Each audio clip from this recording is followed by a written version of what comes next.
Hey everybody, welcome to Crackpack Tuesday, number 136 on the Mana Leak. I'm John as always, and we've got ourselves a pack of Rivals of Ixalan. We're going to crack this pack open, see what's in it, and see what we would take pack one, pick one, if this was a draft.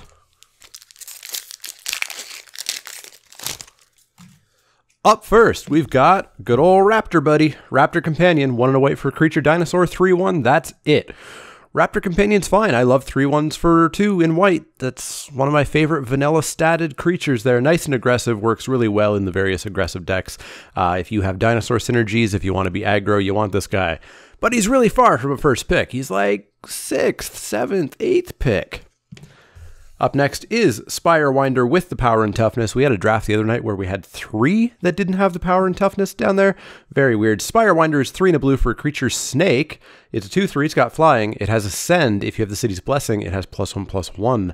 Totally fine creature. This works really well in the blue-white skies deck. Most blue decks would be happy to have one of these. It's just a great kind of way to help finish the game out, assuming your opponent doesn't have flying blockers, but it's pretty far from a first pick. Up next is Brazen Freebooter. Brazen Freebooter is 3 and a red for a creature human pirate. It's a 3/3, and when it enters the battlefield, you get yourself a treasure. 3/3 for 4 is a little expensive. It's not quite what most of the aggro decks want to be doing. It's not quite what most of any of the decks really want to be doing. It's a very 23rd card. You're not going to feel horrible if you do end up playing it, but you're not going to go out of your way, and it sure is not a first pick. Up next is AggressiveUrge. AggressiveUrge is 1 and a green for an instant. Target creature gets +1/+1 until end of turn. Draw a card. A totally fine combat trick. It replaces itself, which is really nice. I've actually seen this used more often against me, or sort of on me. They've given my creature the buff just because they desperately needed to draw a card, which is okay, I guess. You basically cycle a card for no real value. Yeah, AggressiveUrge is just a fine combat trick. You'll be okay playing this, but like the Freebooter, you're never going out of your way for it. Up next is Canal Monitor, another vanilla creature, 4 and black for a creature lizard, 5/3. That's it. Not great. Trades down to an awful lot of things that cost 3 mana, 2 mana if it's a Raptor Companion. Just doesn't do enough for 5 mana. You're never really playing this ever. You're certainly not picking it.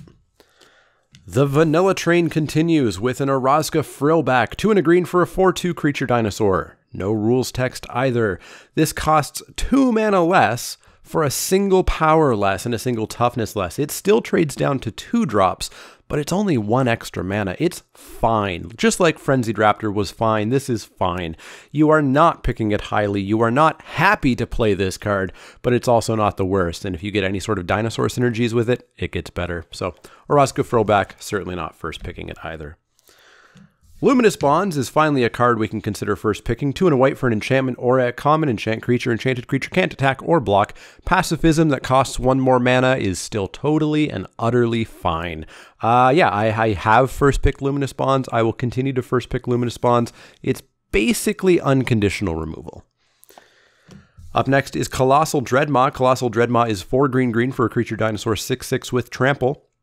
Totally fine card. Obviously, green decks love to have these, especially if they get them out a turn or 2 early. 6/6s are just really hard to deal with. You need removal for this, typically.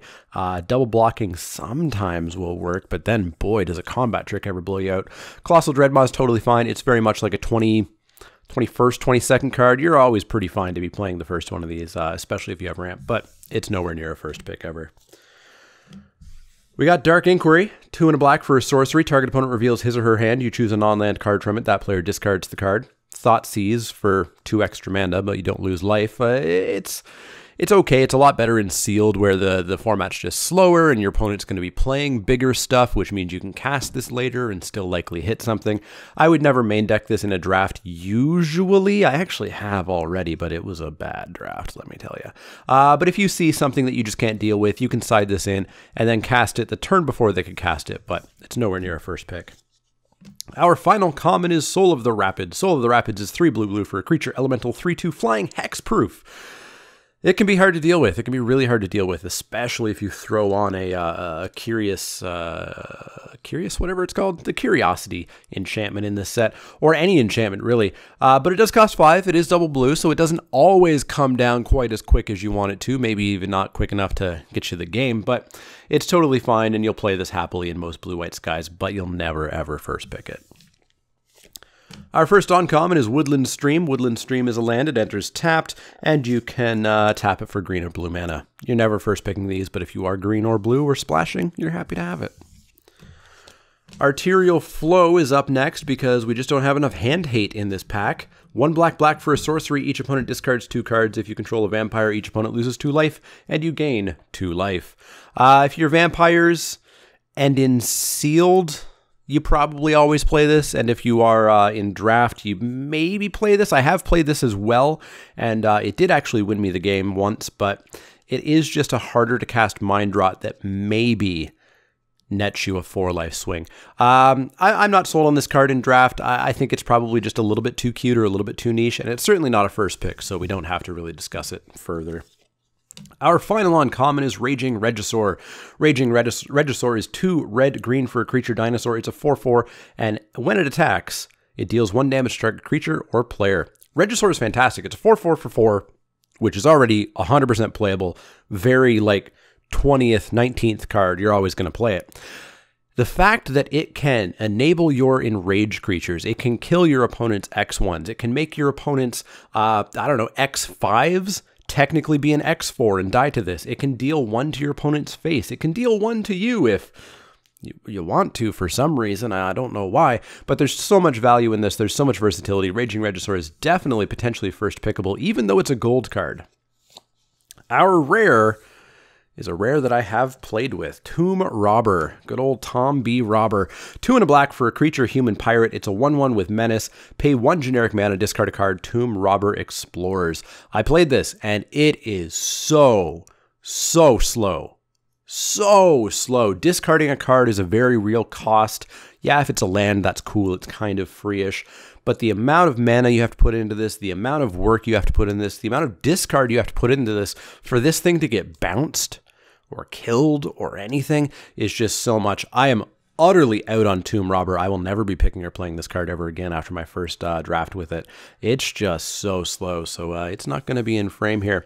We are looking at Raging Regisaur or Luminous Bonds. We are looking at Biggish Creature or Removal. I think the removal is the slightly better choice here, keeps us more open rather than jumping into red-green, but Raging Regisaur is pretty solid, but I'm on Luminous Bonds for this pack.